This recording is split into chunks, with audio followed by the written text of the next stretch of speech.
This is the review for the Chapter 2 test in pre-calc honors.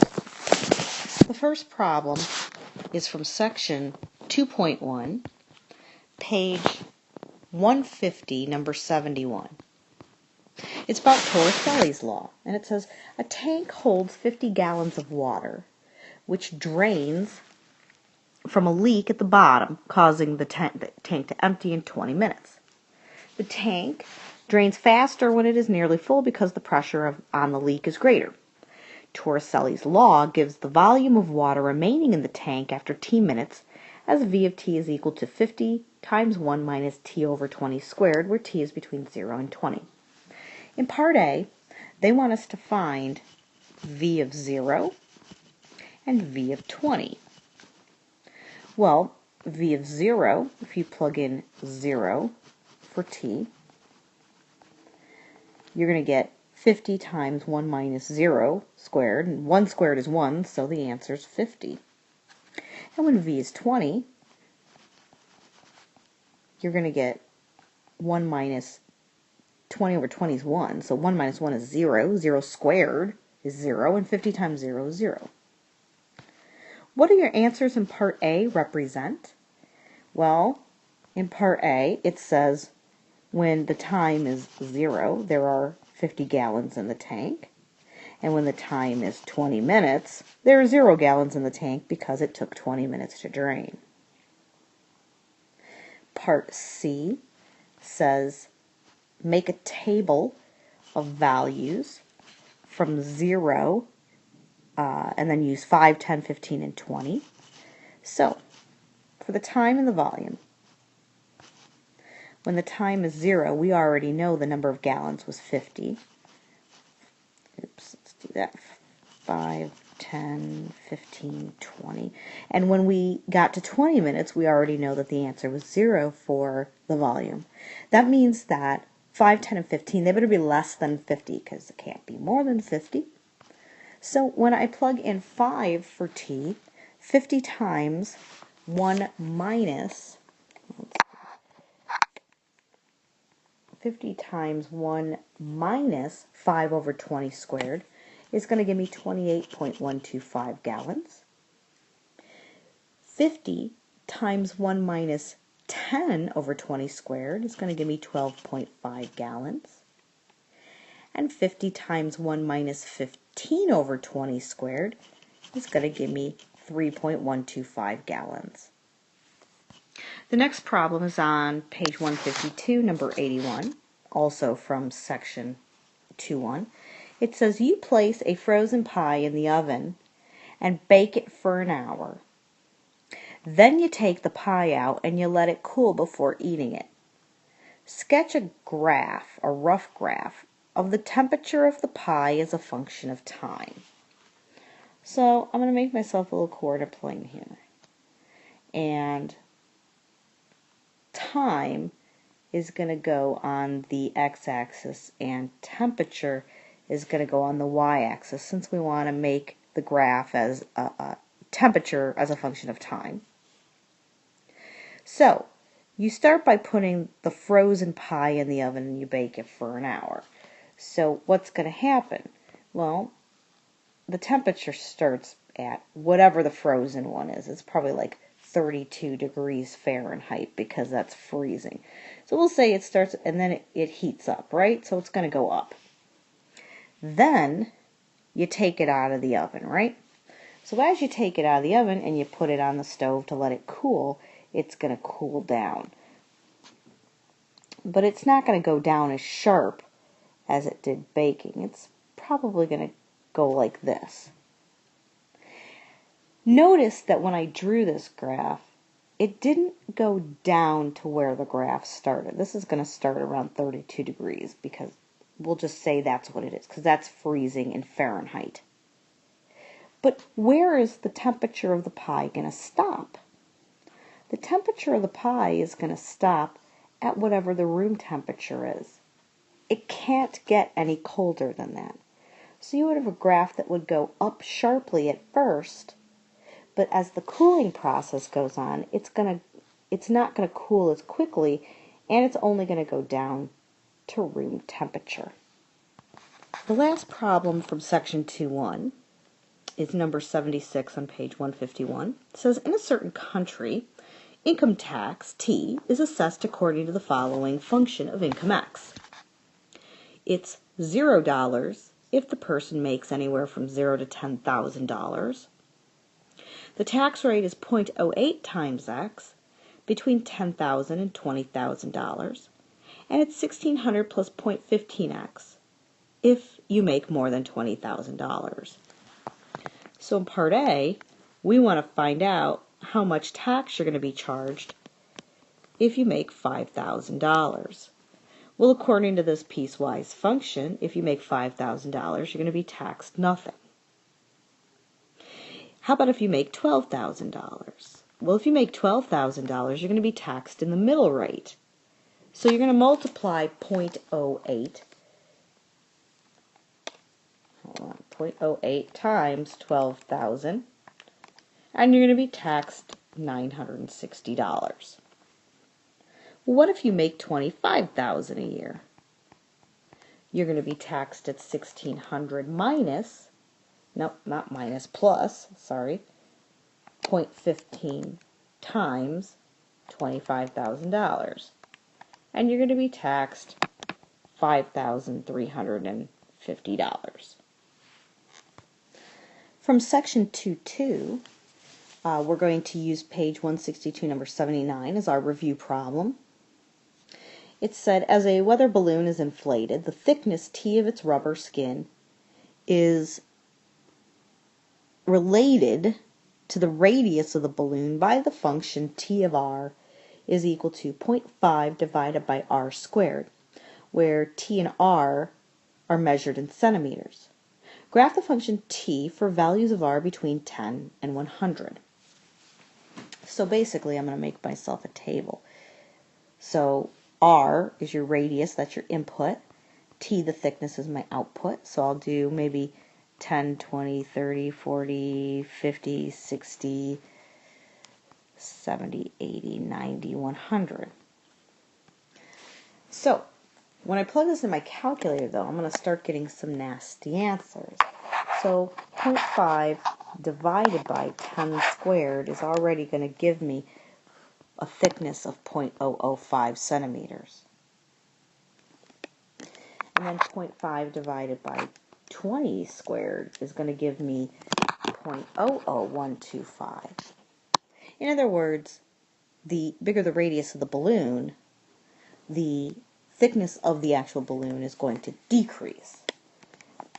So 0.5 divided by 30 squared is already giving me scientific notation. So it's giving me 5.55 times 10 to the negative fourth. So that's like, let's see, I'll put 5. 1, 2, 3, 4. So 0.00055. And then 0.5 divided by 40 squared is going to be 0.0003125. And then 0.5 divided by 50 squared is going to be 0.0002, and it's just going to keep getting smaller from there. So I'm not actually going to finish the table. I'm just going to go straight to the graph. So 10, 20, 30, 40, I'm not even going to finish the graph, I'm just going to do this. But it starts at 0.005. And then it just keeps getting smaller from there. So it's going to do this. The graph is not going to be a straight line, though. It's going to be curvy. How do I know that? Well, because the input is a square quantity. So that's how I know it's going to be a curvy graph and not a straight line down. So this is a representation of what's happening to the thickness of the balloon as the radius gets bigger. We have two problems from section 2.3 that are significant to our test. One of them is page 170, number 47. It says the graph shows the depth of water W in a reservoir over a 1-year period as a function of the number of days X since the beginning of the year. determine the intervals on which the function w is increasing and on which it's decreasing. Now, increasing and decreasing have to do with reading the graph from left to right. So if you read the graph from left to right, it's increasing until I get to here. And then it starts decreasing till I get down to here. And then it's increasing again. So it's increasing from 0 to maybe about 150. And I only care about what's on the x-axis. Then at 150 it starts decreasing until about 300. And then it starts increasing again from 300 days to 400. Why did I stop there and not just say that it goes off into infinity? Well, the water in the reservoir is going to go up and down at various times of the year. Parts of the year, it's going to be warm out, and that's going to make the reservoir decrease. When it gets rainy, it's going to increase. Or when it snows and then the snow starts to melt, it's going to increase. And then it's going to get sunny again, and then it's going to start to decrease. So I didn't want to say that this end goes off to infinity because it really doesn't. The second problem from section 2.3 is page 171, number 53. It's about highway engineering. A highway engineer wants to estimate the maximum number of cars that can safely travel a particular highway at a given speed. She assumes that each car is 17 feet long, travels at a speed s, and follows the car in front of it at a safe following distance for that speed. She finds that the number n of cars that can pass a given point per minute is modeled by the function n of s is equal to 88s over 17 plus 17 times s over 20 squared. At what speed can the greatest number of cars travel the highway safely? So what I started with was plugging this into my calculator, but I'm going to show you how I typed it in. In y1 equals, I did parentheses 88x, and then I closed it. And then I did divide by parentheses 17 plus 17, and then I did another set of parentheses to do x over 20. I closed that and squared it, and then I closed the denominator. Now, I want to find the graph of this in the calculator so that I can find the maximum, because it said at what speed can the greatest number of cars travel the highway safely. Greatest means maximum. So when I graphed it, I hit zoom fit. And one of the problems that I had with zoom fit was that it gave me like the entire coordinate plane still.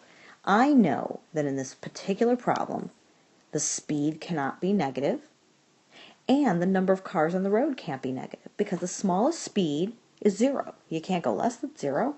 And the smallest number of cars that can drive on a road is also 0. So I ended up playing around with my calculator to find a good window. And this was the window that I ended up coming up with. This actually says 0 if you can't see it. I decided to do my x minimum 0 and my x maximum 50, although as you know people go faster than 50 on the highway. And I made my y minimum 0, my y maximum 100, because the y is the number of cars that fit on the highway.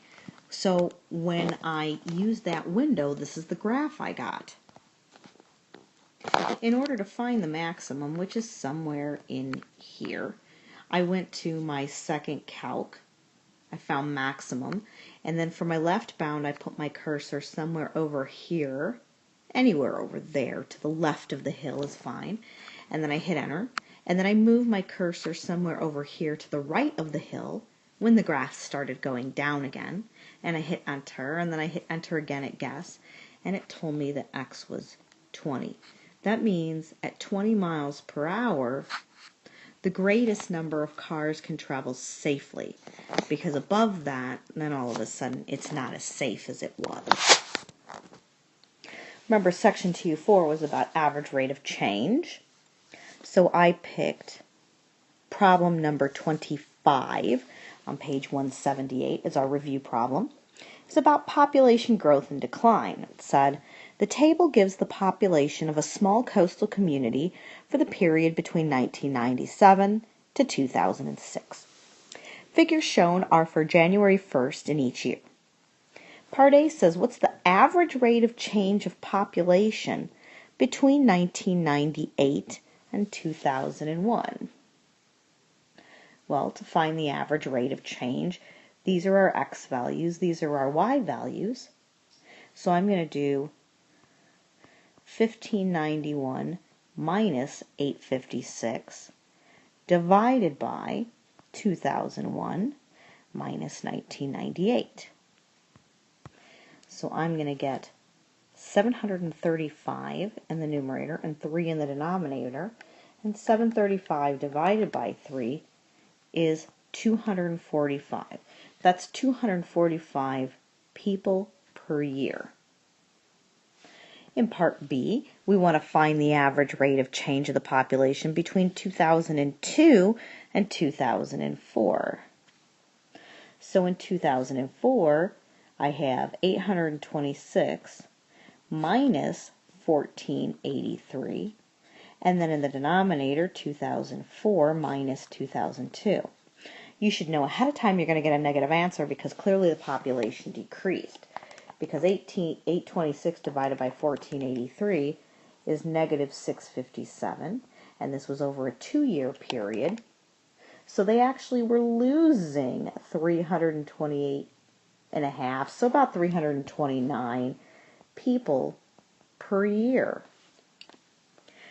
Part C says, for what period of time was the population increasing? Well, clearly from 1997 until 2001, the population was increasing. And then from 2001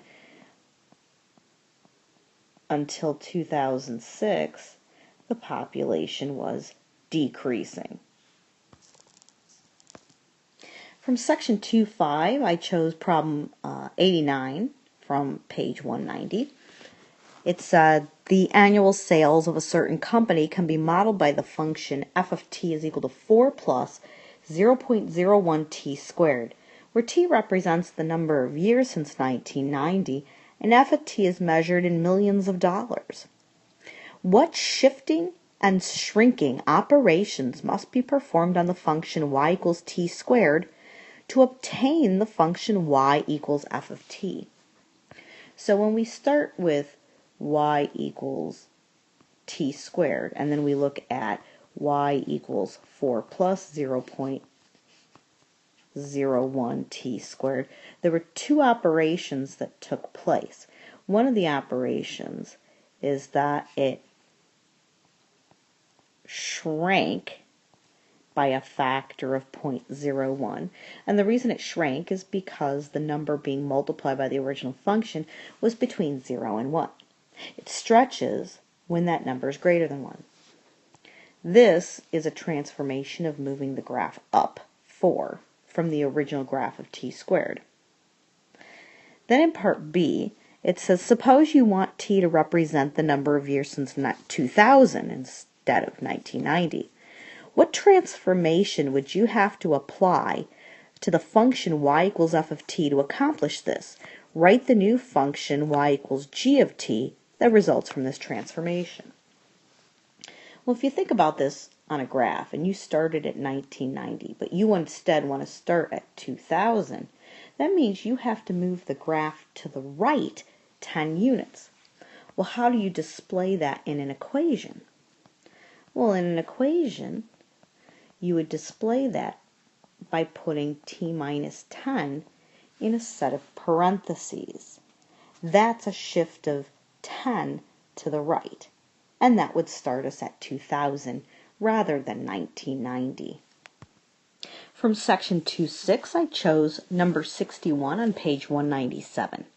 It says a stone is dropped in a lake, creating a circular ripple that travels outward at a speed of 60 centimeters per second. Find a function g that models the radius as a function of time. Well, the radius as a function of time, which we're going to call g of t, is going to be 60 times t. Sorry, 60 times t, because it's changing at 60 centimeters per second. Sorry, I'm putting extra things in here.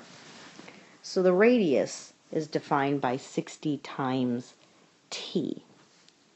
In part B, they want us to find a function f that models the area of the circle as a function of the radius. Well, the area, we're going to call this f of r, is pi times r squared, because that's the formula for the area of a circle. So in part C, they want us to find f of g. That means plug this into this. Remember, it's the second function gets plugged into the first one in a composition of functions. Well, where does it get plugged in? It gets plugged in for the radius, because this is the formula for the radius. So it's going to be pi times 60t squared, which is going to be 3600 pi t squared. What does that equation represent? It represents the area as a function of time. So the area formula was the area as a function of radius. The radius formula was the radius as a function of time.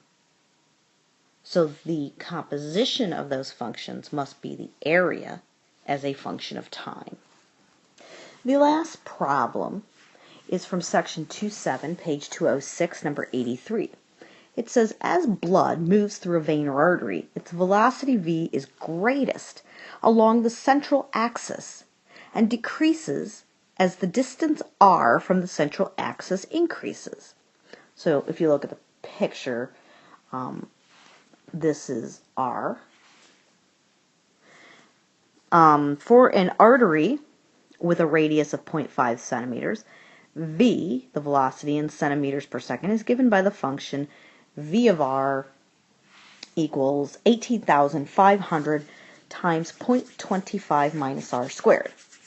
So the first question says, find v inverse. And what does v inverse represent? Alright, so how do you find the inverse of an equation? You find the inverse of an equation by switching the input and the output, and then solving. So we're going to say r is equal to 18,500 0.25 minus v squared. And we're going to solve that for v. So I'm going to start by dividing by 18,500.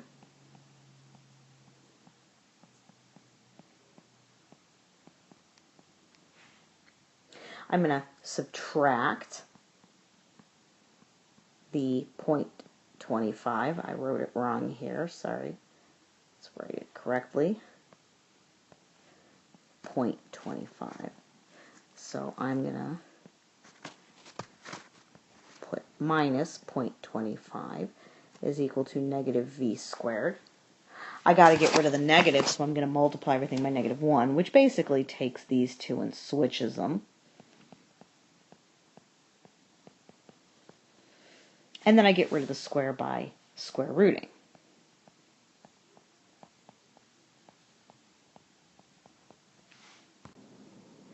To determine what this new equation represents, let me write that now.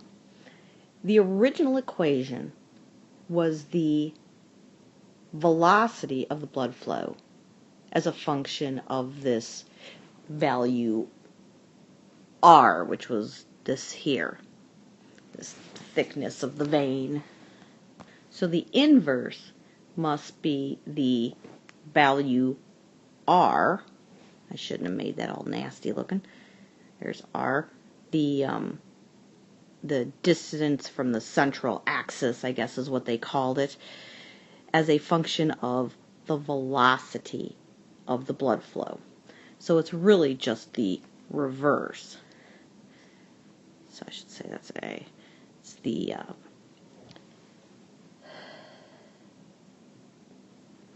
sorry, I'm trying to figure out exactly what they said R was. R is the distance from the central axis. So it's the distance from the central axis as a function of velocity.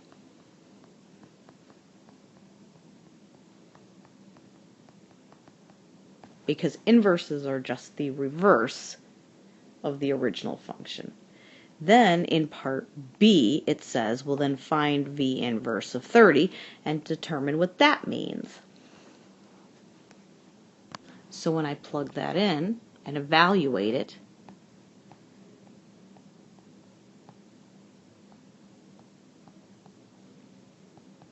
I'm going to get 0.498.